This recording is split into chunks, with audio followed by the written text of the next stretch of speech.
네, 여러분 안녕하세요. 월간 오디오 매거진 정희진의 공부 책 얘기하는 시간입니다. 한 문장에 세 개죠. 아, 제가 이 팟캐스트를 시작한 다음부터 저한테 개인적인 메일이 늘었죠. 구독자분들의. 근데 의외로 말이 좀 이상한데 의외로 사랑이라고 불리는, 그러니까 이 사랑 문제 때문에 고통받는 분들이 굉장히 많으시더라고요. 근데 그게 인제 그 당시에는 굉장히 고통스러워요. 경험해 보신 분들은 알겠지만 빠져나올 수도 없고 안 빠져나올 수도 없고 그 상황 안에서는 어떤 판단이 사실은 어렵잖아요. 특히 인제 사랑이라는 문제는 가장 치열하고 복잡한 인간관계이기 때문에 사랑이 오래가지 못하는 겁니다. 이렇게 치열하고 몰입도가 큰 인간관계를 오래 할 수 있는 사람은 적거든요. 어 어. 그렇기 때문에 대부분의 사랑은 제도가 보호합니다. 이성의 제도라든가 가족 제도라든가 제도의 보호가 없다면 개인의 힘만으로 사랑이 유지되기는 불가능하죠. 그래서 연구자들이 하는 거는 사랑이라는 상태가 가능하게 하는 제도를 인제 연구를 하는 거죠. 대표적인 게 뭐 이성의 제도라든가 가족 제도라든가 배타적 관계성이란 무엇인가, 이런 게 인제 이 사랑에 관한 이슈가 되겠죠. 우리가 흔히 연애나 혹은 결혼 제도에서의 배우자 파트너와의 1:1 관계가 특히 만남 중이거나 헤어지는 중일 때 엄청 골치 아픈 여러 가지 이슈들이 있잖아요. 예를 들면 너무너무 사랑해요, 어떤 사람을. 근데 "저 사람은 친구로 지내자." 이렇게 말할 수 있죠. 그래도 이 사람의 고민은 뭐냐면 그래도 가까이 하고 싶은 거지. 그런 경우 많잖아요. 아예 손절이라기보다는 애인은 아니더라도 친구 관계로. 그런데 계속 또 괴로워해. 아니면 사람들이 불륜이라고 부르는 거 있잖아요. 인제 그건 불륜이 아니죠. 불륜도 아니고 불법도 아니죠, 객관적으로는. 혼외의 사랑. 사랑하는데 유부남이나 유부녀야. 당연히 골치가 아프죠, 여러 가지 문제로. 혹은 '저 사람이 인제 좀 더 내 인생의 짝이야. 아 근데 나는 동성애자고 저 사람은 이성애자야.'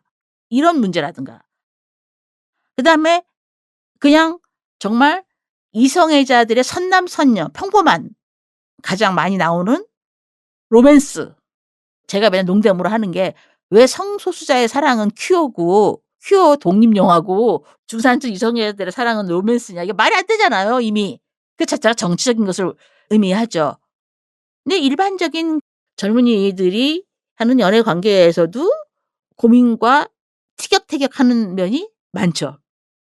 그런데 요즘에 신자유주의 사회와 경쟁 사회, 힘든 사회생활이 되면서 젊은이들이 인제 연애를 안 하는 2030 세대들이 연애 대신 돈, 그다음에 연애에 쏟는 어떤 감정 노동이나 노력을 다른 데 쏟고 캐주얼 섹스라고 하죠.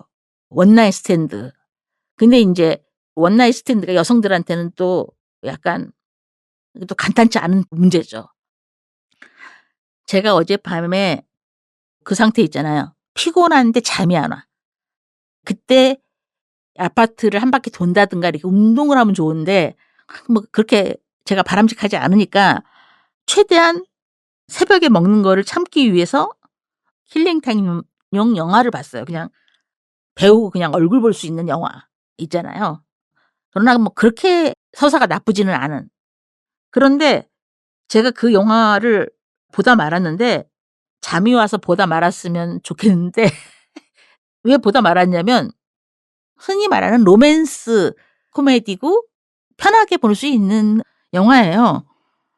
그런데 저는 그 영화를 보다가 그렇게 대중적인 영화조차도 제가 이해하지 못한다는 사실을 알고 더욱더 심각해져 가지고 내가 사랑에 대해서 아는 게 없다라는 걸 깨달은 거예요. 그 킬링 타임용 로코 영화를 보면서요. 뭐냐면요, 그 영화의 주인공 남성과 여성 주인공 이름이요. 남자는 박우리예요. 박우리. 제가 참 이름이 예쁘다. 우리라는 이름 있잖아요. 맨 처음엔 그렇게 생각했거든요. 그리고 여자 주인공 이름은 함자영이에요. 그러니까 자영이죠, 자영이. 그리고 함씨도 그게 어감이 좋은 의미라서 함자영, 박우리였어요.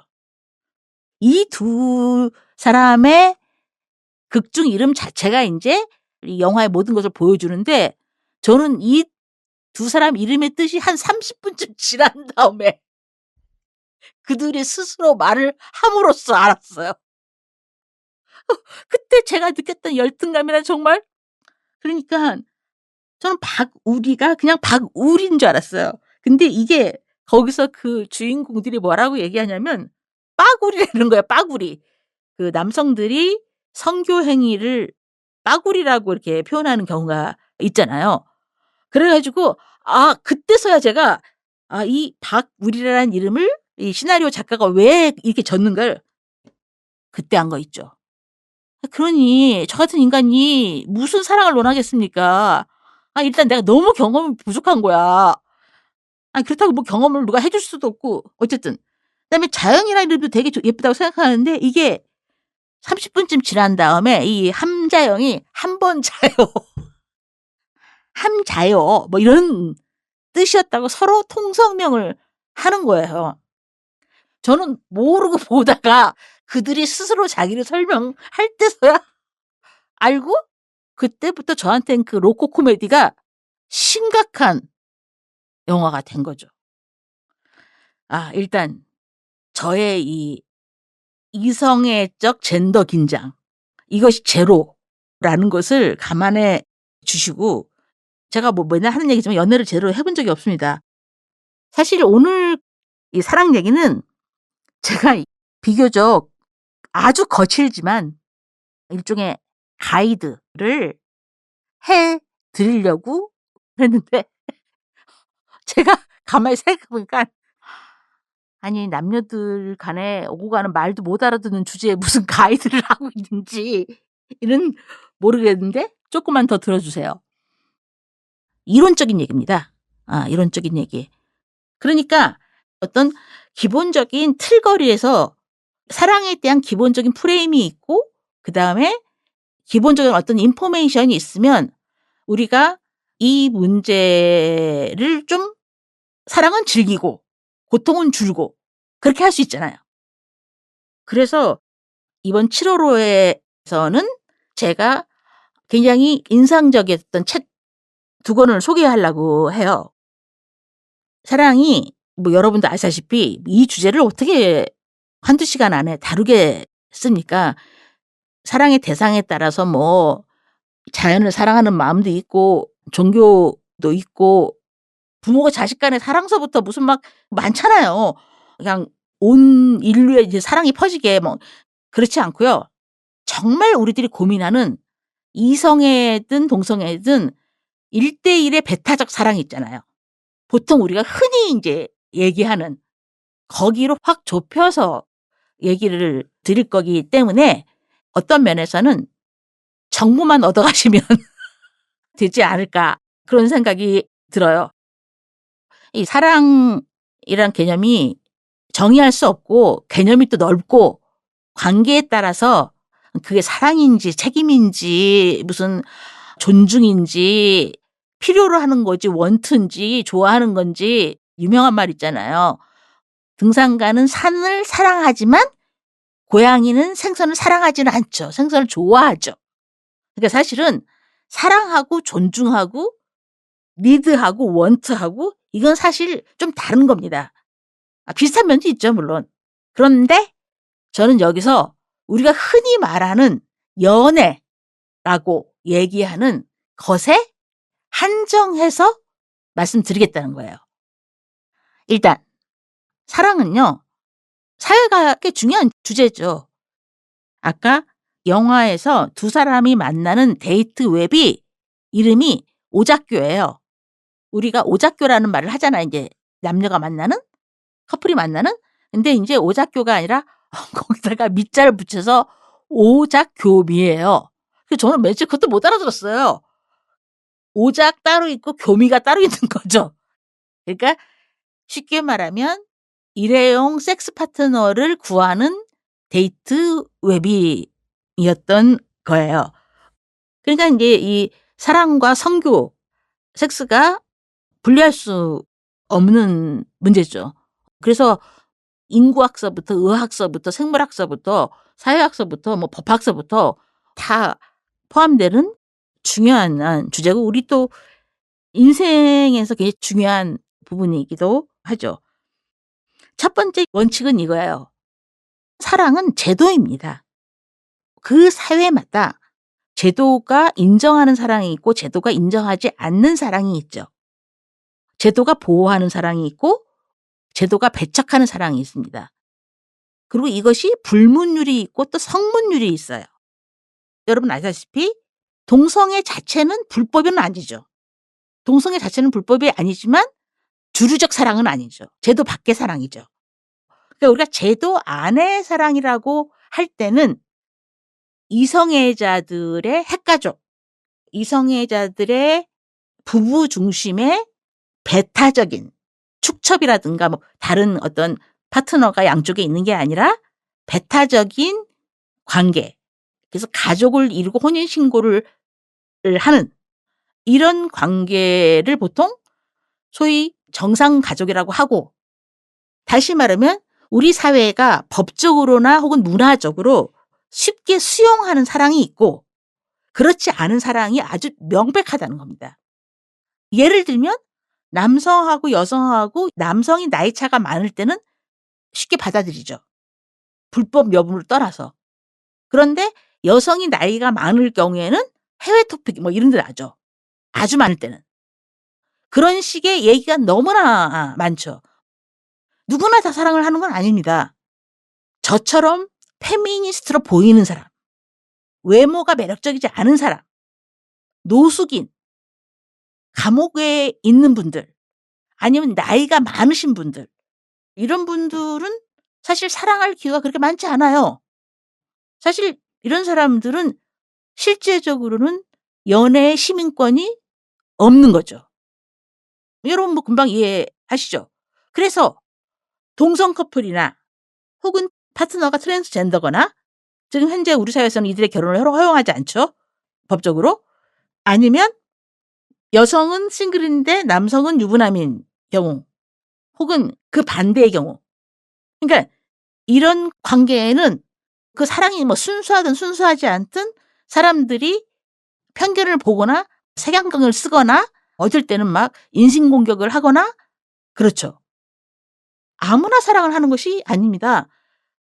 사랑은 원래 그 사회의 생산 양식에 맞는 주류적인 체제에 맞게 근본적으로 제도화된 것이죠. 그래서 제도화된 사랑은 우리가 자연스럽게 받아들이지만 그렇지 않은 사랑은 소수자가 되거나 괴로움이 시작되죠. 제도가 보호하거나 지지해주지 않으니까. 제도의 보호와 지지가 없는 사랑은요, 며칠 못 가요. 한 3개월? 그래서 이제 사랑이 끝날 때쯤 결혼을 하죠. 결혼 제도는 사랑에 대한 가장 대표적인 제도죠. 사랑이 끝났다는 것을 보여주는 대표적인 제도죠. 사랑이 계속되면 결혼을 왜 해요? 무슨 말이냐면요, 인류 역사에서 영원한 사랑이 없다는 겁니다. 우리는 영원한 사랑을 바라죠. 영원한 사랑은 없어요. 단언합니다. 없습니다. 왜냐하면은 사랑은 약간 감정적으로나 인식에 있어서는 굉장히 치열하고 열정적인 상태이기 때문에 오래 못 갑니다. 배타적인 영원한 사랑, 1대1의 배타적인 영원한 사랑은 동성애든 이성애든 없어요. 있는 경우는 아주 드물죠. 제가 늘 얘기하는 0.0000000000000000000000000000001% 정도. 사랑이 지속되려면, 제도의 지지와 응원이 없이 지속되려면 두 사람이 모두 매 순간 계속 성숙하고 발전해야 합니다. 혁신하는 관계죠. 그래서 계속 서로 매력을 유지할 수 있어야 돼요. 그런데 사실 세상에 어떤 인간도 어떤 사람도 그렇게 매일매일 일신우일신 매일매일 새롭거나 매일매일 발전하기는 어렵지 않습니까? 그런 사람이 어딨어요. 두 사람이 못 다 그렇게 혁신하는 거는 힘들다는 겁니다. 그렇기 때문에 우리는 어느 순간부터는 관성화된 관계나 혹은 뭐 우정이나 의리나 보살핌이나 아니면 제도가 뒷받침해 줘서 강제로 같은 집에 살거나 사실은 이혼 문제는 돈 문제입니다. 돈이 없어서 따로 살 공간이 없어서 이혼을 하고서도 같이 사는 커플들이 얼마나 많은데요. 얼마나 불편하겠습니까? 이혼은 따로 살 공간이 있는 경제력 있는 사람들이 할 수 있는 거죠. 어떻게 보면. 옛날에 자본가들이 노동자들이 동거를 많이 하는 것을 문란하다고 막 그랬어요. 그런데 그거는 문란한 게 아니라 두 사람이 같이 사는 게 생활비를 줄이는 것이기 때문이죠. 이 사랑은 철저히 제도의 통제와 정치경제학적 이해관계에서 있는 겁니다. 제도의 통제라는 것은 금방 아실 거예요. 정치경제학적 이해관계라는 건 우리나라의 기러기 아빠가 잘 보여주고 있죠.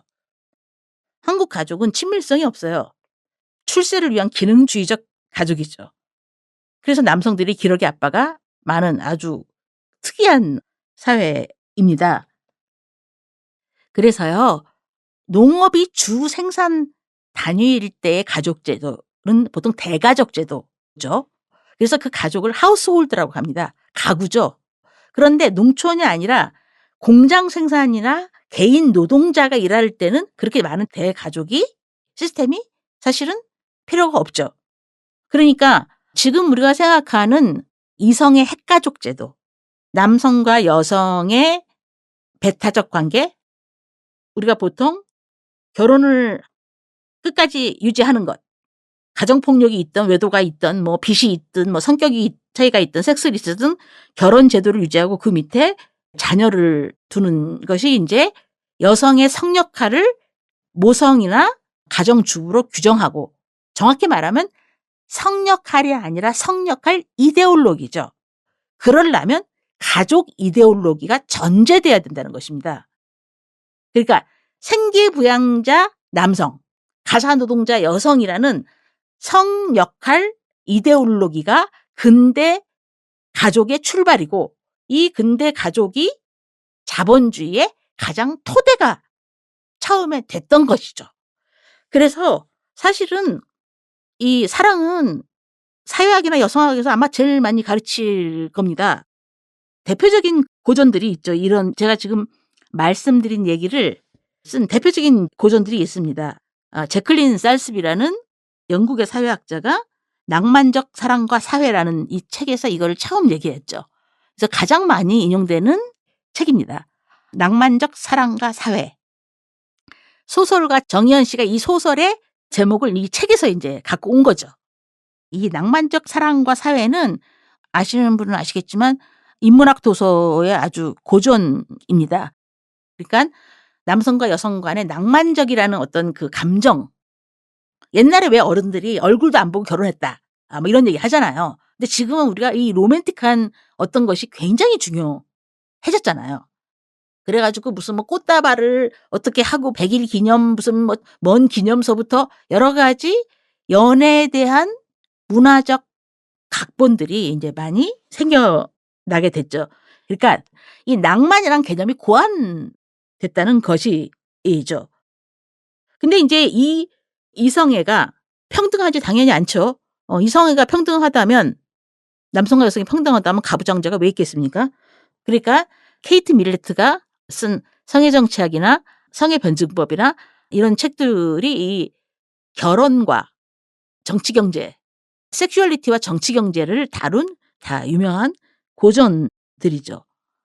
그리고 또 자본주의가 변화하면서 사랑이나 혹은 에로시티즘에 대한 사회적 현상들 이런 걸로 제일 유명한 책은 친밀성의 구조변동이라는 앤서니 기든스의 책이죠.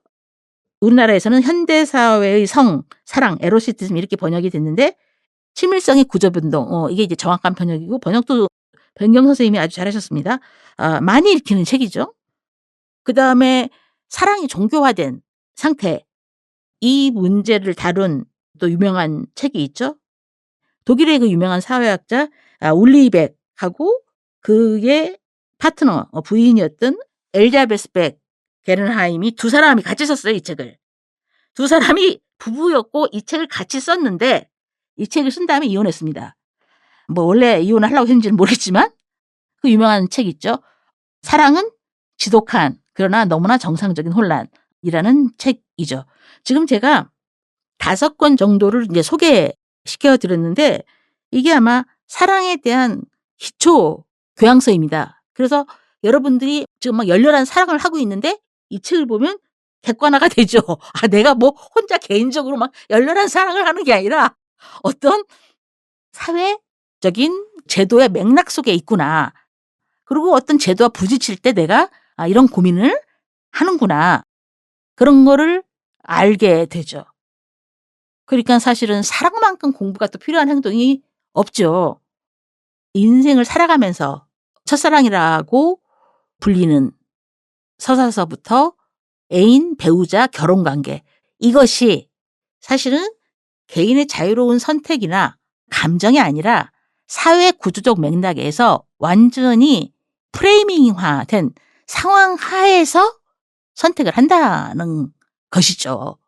이 제도적 맥락과 역사적 맥락을 알아야 남성들이 연애관계에서 왜 데이트 비용 문제로 스트레스를 받는지, 여성들은 왜 섹스 문제로 스트레스를 받는지, 아니면 제가 50대 중반의 여성이 20대의 후반 남성을 만날 확률이 왜 없는지. 사랑은 우리가 생각할 때 굉장히 탈정치적인 영역이고 탈제도적인 영역인 것 같지만 사랑처럼 우리가 주류 이데올로기에 쉽게 복종하는 인간 행위도 없다고 봅니다.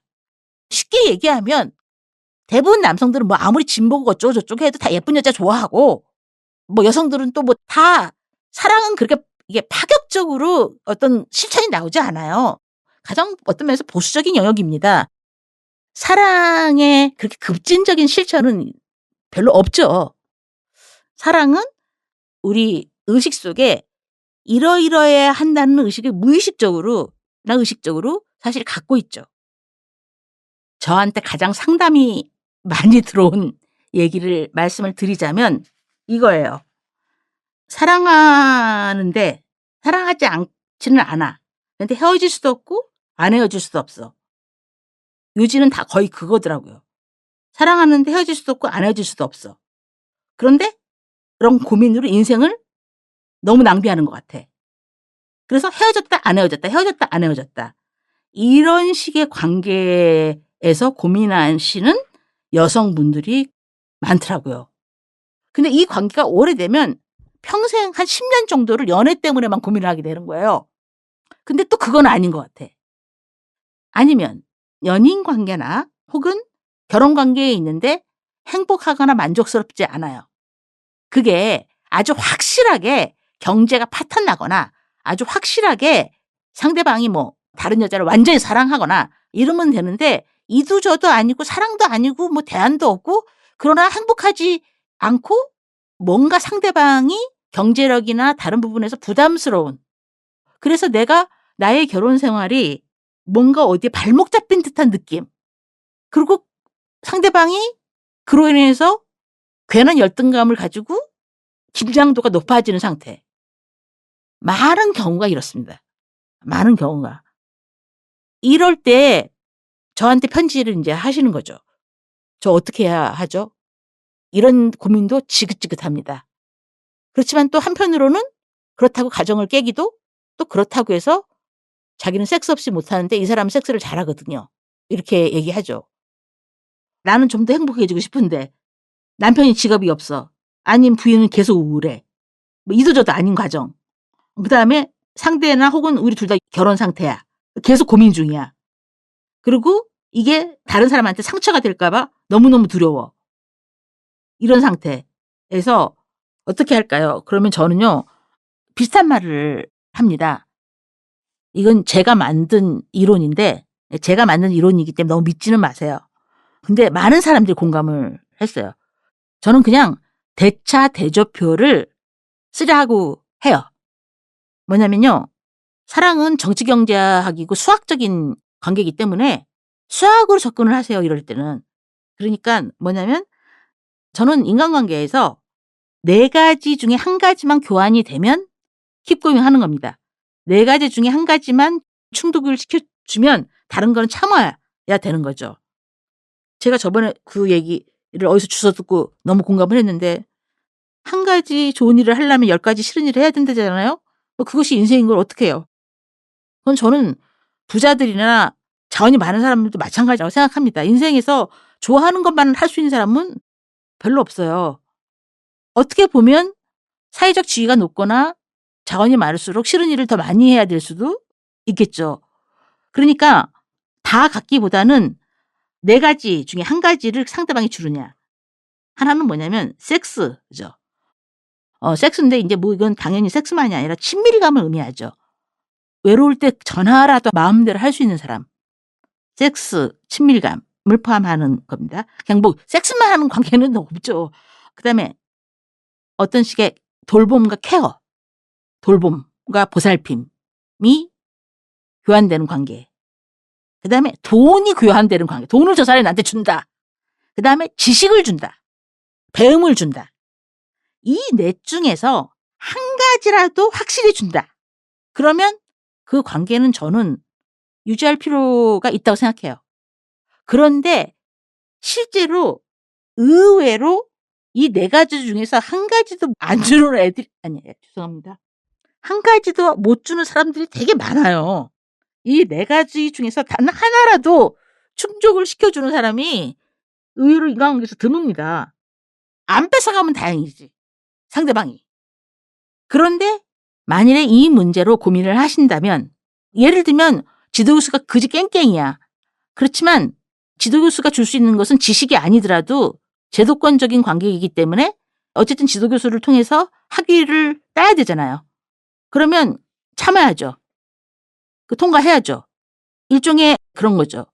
그 사람이 내 맘대로 안 되고 내가 보고 싶을 때 볼 수 없지만 1달에 1번을 만나더라도 그 1번의 만남이 만족스러우면 나머지는 29일은 다른 생활에 충실하고 그 하루를 즐길 수 있어야 되죠. 그래서 사랑이 어려운 거죠. 제가 생각할 때 인류 최고의 명언. 정말 제가 이거 너무 많이 얘기해가지고 사랑은 아무나 하나 그 누가 쉽다고 했나. 이것만한 명언이 사실은 없죠. 이게 이제 관계의 총체를 이야기하기 때문에 그렇죠. 제가 사랑에 대한 상담을 받을 때마다 혹은 사랑에 대한 타인의 어떤 고민을 들을 때마다 늘 생각하는 책이 있어요. 뭐 여러분이 너무 잘 아는 겁니다. 책이라기보다는 이제 물론 시집이니까 책이죠. 그런데 이게 생각하면 생각할수록 대단한 작품이라는 생각이 들고 이 시인에 대해서 제가 본격적으로 공부를 해보고 싶다라는 생각이 드는 정도입니다. 한용운의 님의 침묵.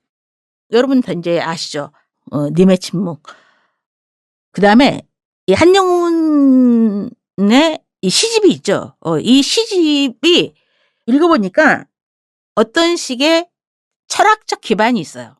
그러니까 한용운의 문학에 철학적, 인식론적 혹은 뭐 인문학적 어떤 사상가로서의 면모가 있기 때문에 시들이 다 어떤 비슷한 입장을 드러내고 있습니다.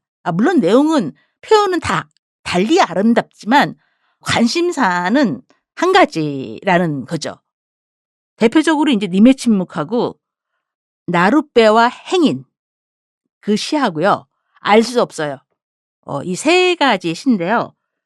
3가지 작품이 모두 저는 연결된다고 생각합니다.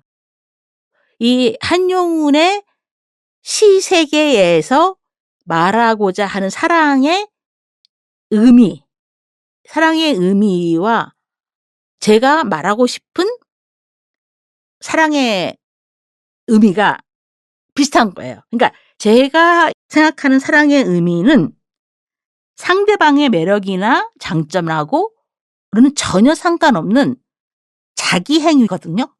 자기 행위. 그러니까 자기가 상대방을 만들어가는 행위라는 거죠. 그러니까 자기가 상대방을 이러이러한 사람이라고 생각을 했는데 사랑이 깨질 때 우리가 제일 놀라는 게 그거잖아요. 어떻게 인간이 저럴 수가. 맨 처음에 사랑이 시작할 때는 막 정말 뭐 천국과 뭐 석가모니와 주님과 예수와 공자를 만난 것처럼 막 그렇게 보이는데 헤어질 때 한번 생각을 해보세요. 막 질색팔색으로 끝장을 보고 헤어지거나 어떻게 한 인간에 대해서 그렇게 판단이 달라질 수 있어요. 그럼 그 사람 문제가 아니죠. 내가 변한 거죠. 그 나라는 문제예요. 나라는 문제. 즉 사랑에 대한 얘기를 할 때 저는 무슨 얘기를 하고 싶냐면 이 사랑은 너에 대한 나의 생각이죠. 너에 대한 나의 생각이기 때문에 너와 나의 관계예요. 너와 나의 관계. 근데 이거를 기가 막히게 압축적으로 보여준 게 한용운의 이 세 가지 시고요.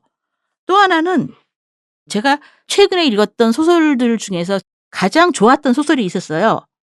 이 한 권을 읽었는데도 이 작가가 어떤 기본적인 자기 철학을 갖고 있는지 단박에 파악이 되고 그다음에 묵직하고 깊이 있으면서도 굉장히 정치적으로 치열한 김혜진 소설가가 쓴 2020년에 나온 너라는 생활입니다. 여러 편의 단편이 모여져 있는데 그중에 표제작이에요. 너라는 생활이. 여기 너가 들어가잖아요. 너라는 생활. 그리고 한용운의 님의 침묵인데 제가 이 코너의 이름을 이렇게 정해봤어요. 당신이라는 나 그리고 당신의 침묵. 이거 약간 헷갈리죠. 이게 그러니까 너하고 나하고의 관계가 나는 무엇인가를 얘기하는 거예요. 나는 무엇인가를 우주의 법칙에서 찾거나 면벽수도에서 찾거나 고전에서 찾는 게 절대로 아니라는 겁니다. 당장 내가 누구인가. 택시기사하고의 관계에서는 승객이고 가족과의 관계에서는 딸일 수 있고 엄마일 수 있고 어떤 사람의 관계에서는 고용자일 수 있고 나는 계속 상대방이 누구냐에 따라서 관계가 바뀌는 거예요. 다시 말하면 나는 너와의 관계에 의해서 다른 여러 사람이 되고 너하고 나와의 상호관계의 성격이 무엇인가에 따라서 사랑이라는 것이 생긴다는 거죠.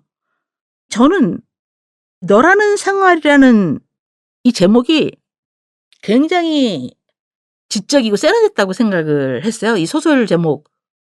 그리고 한용운은 여러분 아시다시피 대표적인 독립운동가였고 좋은 시도 많이 썼고 무엇보다도 사실 학승이었죠. 학승. 이분이 한국 불교학에 엄청난 업적을 남기셨죠. 이 님의 침묵은 1926년인 47세 때 썼는데요. 정말 읽어도 걸작이더라고요. 이 님의 침묵을 1970년대에 한국계 미국인인 훌륭한 분이 계시더라고요. 이분이 이제 번역을 했어요. 더 로드 사이언스 그대로 직역을 하셨더라고요. 그러니까 우리가 주님이라든가 주인님 할 때 그 로드 있잖아요. 님. 임을 위한 행진곡 있잖아요. 그거죠. 제가 생각할 땐 굉장히 좋은 우리말인 것 같아요. 아주 뭐라 그럴까 어감도 좋지만 여러 가지 생각을 불러일으키는 말이죠. 임을 위한 행진곡에서 임이 누구인지 님의 침묵에서 님이 누구인지 이 프랑스 번역으로는 재밌게도 그냥 님으로 그냥 했더라고요. 비교적 최근에 번역이 됐는데 여기서는 그냥 NIM 그래서 님의 침묵으로 했더라고요. 그래서 원래 국어교사나 국어교육학자들 사이에서는 입시 교육에서 시를 가르쳐야 된다는 사실 논쟁이 있습니다. 논문도 있고요. 왜냐하면 시는 굉장히 해석의 여지가 많은데 님의 침묵에서 님 누구를 의미하는가 이렇게 폭력적으로 이제 정하는 거잖아요. 예전에는 우리가 이 님의 침묵 갖고 굉장히 이제 장난을 많이 쳤는데 사실은 님은 이제 무조건 조국이었죠. 일제 강점기 있었으니까. 조국이나 민족이었죠. 님의 침묵이. 근데 사실 내용을 보면 그다지 조국이나 민족 같지 않아. 요즘은 그래도 세상이 많이 나아져 가지고요. 그래도 세 가지로 분석을 하더라고요. 입시 전문가들도. 그러니까는 처음에 이제 일제 강점기니까 님이 민족이다. 근데 민족의 침묵 그 좀 이상하잖아요. 그다음에 님의 침묵을 보면 어느 정도 불교적인 백그라운드에서 쓰여진 시라는 것을 느낍니다. 그다음에 개인적으로 연인일 수 있다. 근데 그거는 시인 자신 외에는 누구를 지칭하는지 모르잖아요. 그런데 지금은 그래도 민족, 불교, 연인 이렇게 세 가지로 가르치더라고요. 저는 여기서 불교라고 생각해요. 왜 불교냐면 이 불교는 근본적으로 서양 사상이나 기독교와 이런 거하고 다르게 이론론입니다. 보통 철학에서 이분법이나 이원론, 듀얼리즘이나 디코토미 같은 사고가 서양 사상에는 기반이 돼 있죠. 주체와 대상, 문명과 자연, 여자와 남자, 무슨 뭐 하늘과 땅 뭐 이런 식의 어떤 현실을 파악할 때 두 가지의 대립 논리 속에서 이제 파악을 하는데 동양 사상이나 불교는 특히 유심론, 연기론, 그러니까 어떤 홀리즘이라고 해서 이렇게 대립적인 사고나 대칭적인 사고가 없어요. 이 님의 침묵에서는 두 가지가 다 나오죠. 회자정리, 거자필반 이 두 가지가 원래는 다른 말이잖아요. 회자정리는 만난 사람은 반드시 헤어진다. 거자필반은 떠난 사람은 반드시 돌아온다. 이 두 가지가 다 있는 그러니까 너와 나의 구분이 없는 하나의 어떤 세계관 속에서 얘기를 하기 때문에 근본적으로 이 출발이 다릅니다. 그다음에 김혜진 작가의 이 너라는 생활 여기 실린 소설이 다 이 너를 상정을 하는 얘기인데 나는 너를 이렇게 봐. 근데 그렇게 보는 너가 실제 너가 아니라 그렇게 너를 보는 사람이 사실 나잖아요. 이거 별로 어렵지 않죠? 지금 내가 너를 설명하면서 내가 누구인지 알고 있는데 네가 나라면 나는 지금 너하고 어떤 관계야? 완전히 군사용어로 하면 제로그라운드 해가지고 막 거의 무간도라고 하죠. 이 사이가 없는 책에서 그 유명한 말이 나오죠. 하나는 너무 적고 둘은 너무 많다. 이런 말이 있어요. 많이 쓰는 말이죠. 예. 하나는 너무 적지만 둘은 너무 많다. 그러면 1.5. 근데 1.5라는 사람은 존재하지 않잖아요. 그리고 또 이런 말도 있습니다. 제가 한번 쓴 적이 있는데요. 둘은 관계고 셋부터는 군중이야. 둘은 관계지만 셋부터는 군중이에요. 인간은 개별적으로 폐쇄적이고 완벽한 하나의 스킨으로 만들어진 개별적인 존재지만 몸적으로는 그렇죠. 그러나 우리의 사고 속에서는 나라는 생각으로는 채워져 있지 않죠. 언제나 중요한 것은 너를 생각하는 나죠. 너를 생각하는 나인데 여기서 나는 여러 가지 조건과 제도에 의해서 흔들리고 거기에 따라서 너도 이제 흔들리는 거죠. 그런데 한영운의 님의 침묵이라는 것은 님의 상태를 알 수 없다는 것이죠. 아주 쉽게 해석을 하면. 그래서 님의 침묵을 내가 해석할 수밖에 없다는 얘기죠. 상대방에 대해서 알 수 없다라는 그러면 이 사랑은 굉장히 어려운 일이 되겠죠.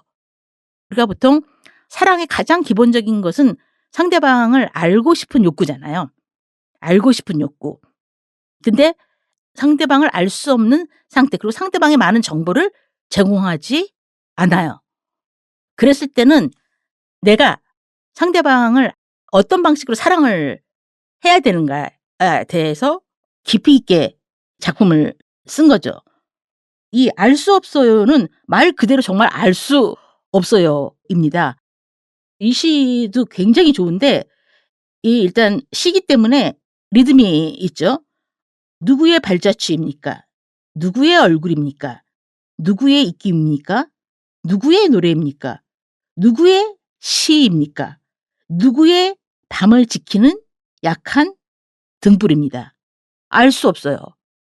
이거는 알 수 없기도 하지만 결국 당신은 내가 생각하는 당신일 수밖에 없다는 얘기죠. 우리는 사랑하는 사람은 물론이고 대부분의 사람들, 상대방에 대해서 아는 게 하나도 없습니다. 나 자신에 대해서도 그렇고. 이 아는 게 없다라는 것은 사람이 여러 가지 측면이 있기도 하고 어떤 사람이 어떤 사람한테는 저렇게 대하는데 다른 사람한테는 굉장히 다르게 대할 때서부터 마음 자체가 이동하기도 하고 사실 모든 인식은 투사입니다. 그러니까 내가 생각한 바대로 생각하는 거고 그걸 제가 희망이라고 표현을 하는 거죠. 대부분의 사람들은 자기가 희망한 대로 자기가 바라는 대로 상대방과 현실을 파악합니다. 이거는 일종의 방어 기제이기도 하죠. 그 사람의 본질을 알았을 때 혹은 세상이 진짜 어떤 민낯을 세상의 바닥을 보았을 때 우리는 알 수 없어요가 아니라 우리는 살 수 없어였죠. 이 시를 읽으면서 그 생각을 많이 했어요. 제가 주변에 가까이 지내는 사람들을 이렇게 보면 어떤 의미에서 내가 그들에 대해서 무엇을 알고 있는가 아주 신상서부터 모른다는 거죠.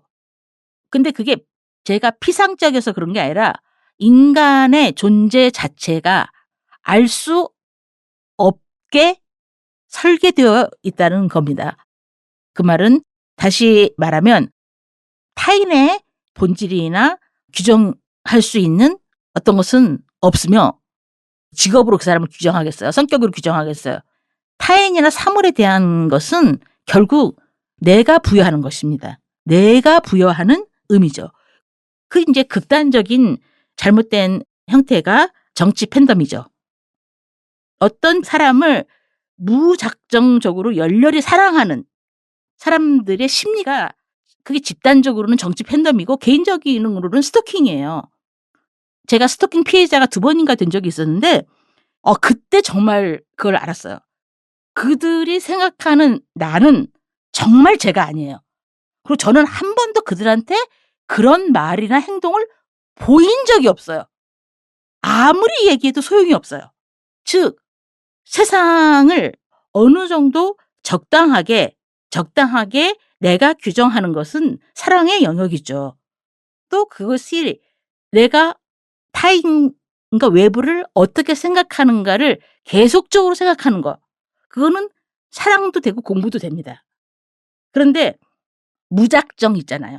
어떤 법칙도 논리도 없지 자기를 그 대상에 완전히 맡겨버리고 집단화하고 힘을 모으는 형태가 문제죠. 알 수 없어요는 정말 당신이 누군지 알 수 없고 그 알 수 없는 상태를 묘사하십니다. 이거는 묘사한 거고 나룻배와 흥이는요. 처음 그 문장이 식구가 이거예요. 나는 나룻배, 당신은 행인. 그러니까 내가 나룻배니까 당신은 내 그 나룻배에 타는 거죠. 그래서 당신은 발로 나를 짓밟습니다. 그리고 나는 당신을 안고 물을 건너갑니다. 나는 당신을 안으면 깊으나 옅으나 급한 여울이나 건너갑니다. 나는 당신을 완전히 수용한다는 얘기죠. 그 밑에도 바람을 쐬고 눈비를 맞으며 밤에서 낮까지 기다리고 있습니다. 이거는 내가 당신과 나의 관계를 반응적 관계로 이미 규정한 상태에서 당신의 모든 것을 받아들이겠다. 그것이 내가 당신에 대한 입장이라는 거죠. 근데 사실 어떤 부분에서는 이 3가지 시 중에서 이 시가 가장 성숙한 사랑에 가깝다고 할 수 있죠. 무조건적 사랑하고 성숙한 사랑은 당연히 다르죠. 성숙한 사랑은 우리가 흔히 말하는 거 있잖아. 상대방은 있는 그대로 수용한다는 거 있잖아요. 상대방을 있는 그대로 수용하는 것. 그게 자녀이든 타인이든 친구이든 그 사람한테 어떤 무엇인가를 바라지 않는 것. 무엇인가를 바라면 관계가 반드시 나빠지죠. 있는 그대로 수용하는 것. 이것 굉장히 어렵고요. 근데 더 어려운 것은 뭐냐면 상대방이 나를 사랑하는데 사랑을 제대로 받아들이는 것. 대부분 사람들이 이거 사랑을 받을 줄을 몰라요. 제대로 받을 줄 모르기 때문에 조금만 받으면 오만해지거나 상대방을 함부로 하거나 아니면 자기에 대해서 착각을 합니다. 상대방의 사랑을 존중하면서 온전히 제대로 받아들이는 거. 이거 굉장히 성숙해야 가능한 일이죠. 조금 예를 들면 제가 정확히 기억이 못하는데 이효리 씨가 방송에서 자기를 살게 하는 것 몇 가지를 얘기했어요. 자기 자신을 살게 하는 것. 3가지라고 했는데 한 가지는 잊어먹었고 2가지는 뭐였냐면 요가하고 상순 오빠라고 얘기를 했어요. 자기 남편이죠. 근데 저는 그 말을 좀 이해할 것 같아요. 그러니까 이효리 씨가 자기 배우자에 대해서 갖는 감정이나 배우자의 가장 큰 장점은 이효리 씨를 있는 그대로 수용하는 거죠. 그때 사람들은 평화와 안전함을 느낍니다. 그런데 있는 그대로 수용하지 않고 뭔가 요구나 혹은 희망사항, 바라는 것, 교환 문제 이런 게 있으면은 어려워요.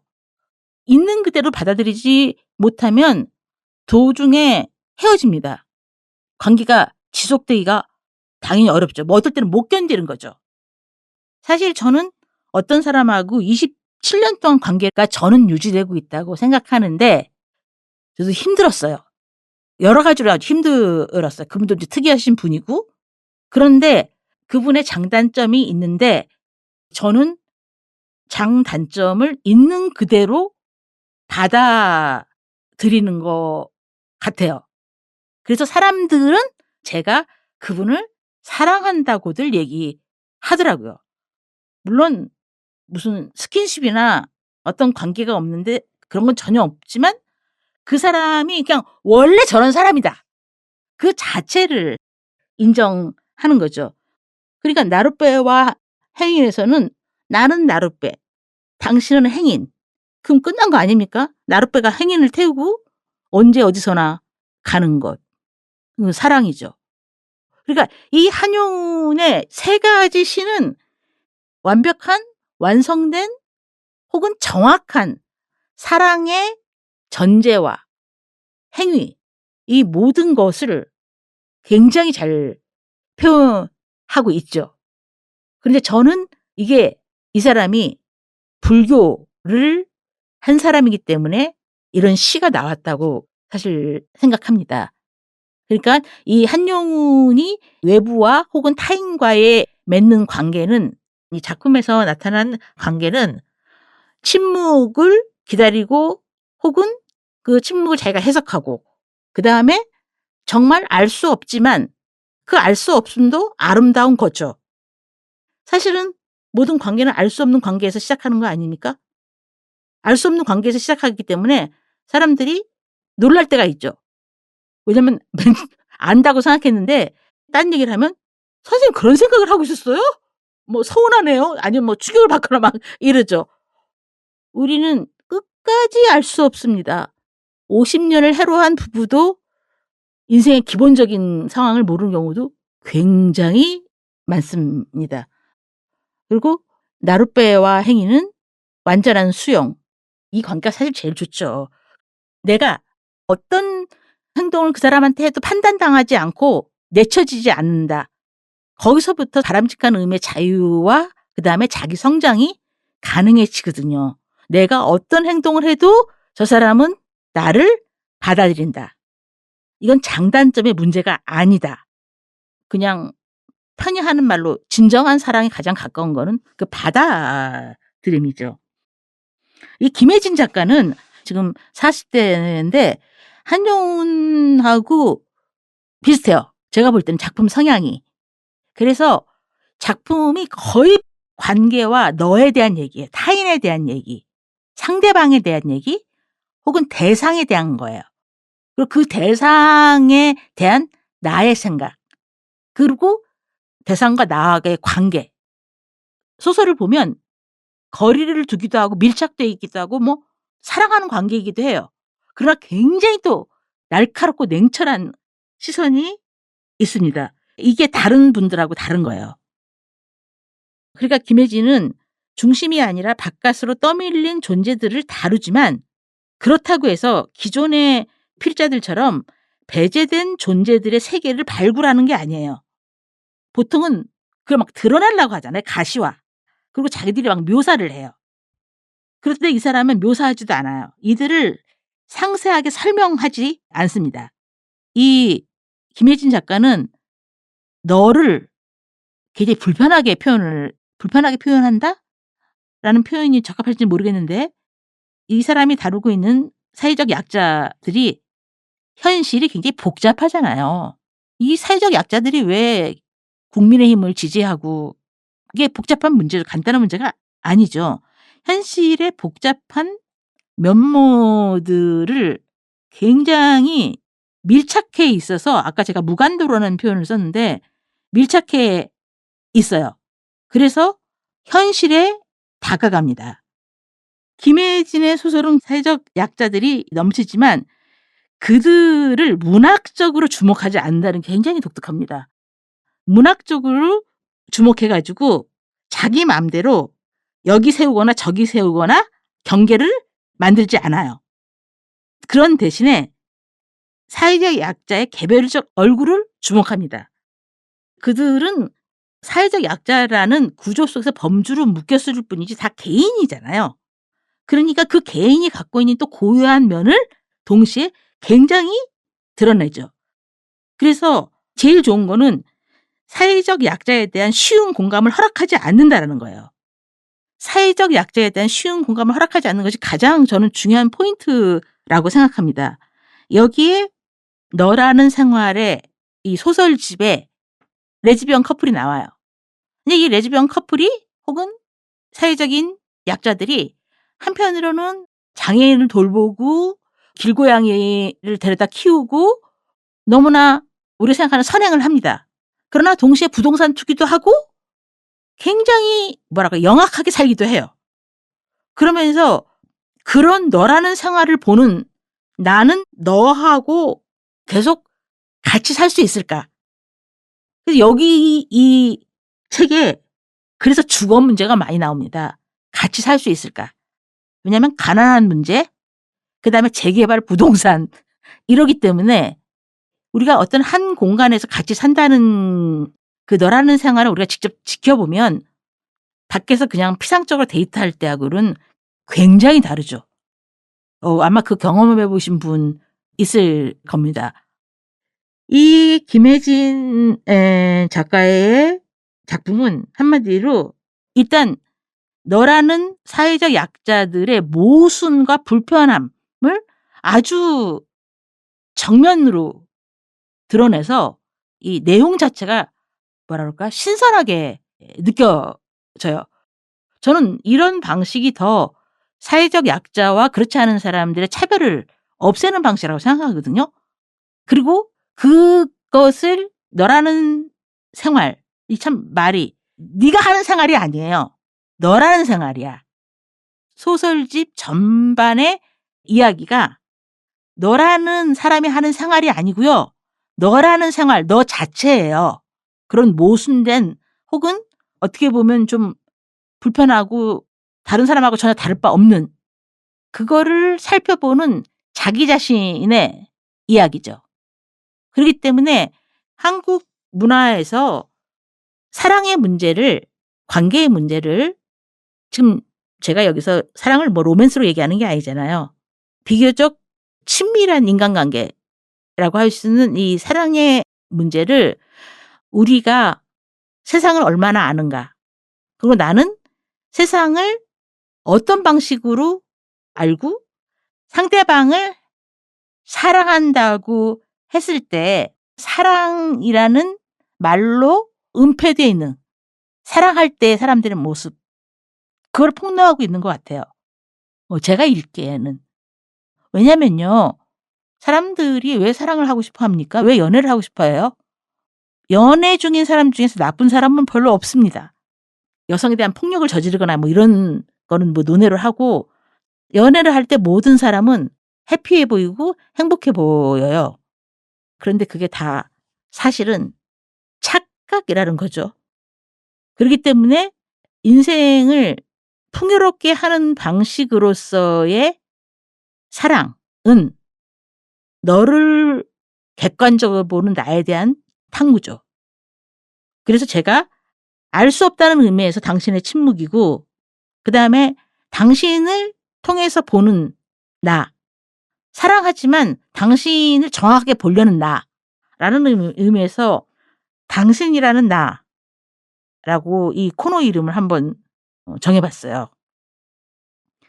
최근 소설에 관심 있는 분들은 너라는 생활을 한번 읽어 보시면 좋을 것 같고 그다음에 이 한용운 님의 시는 물론 플랫폼에 올라갈 텐데 정말 아름답고 어떤 시 이전에 문장으로서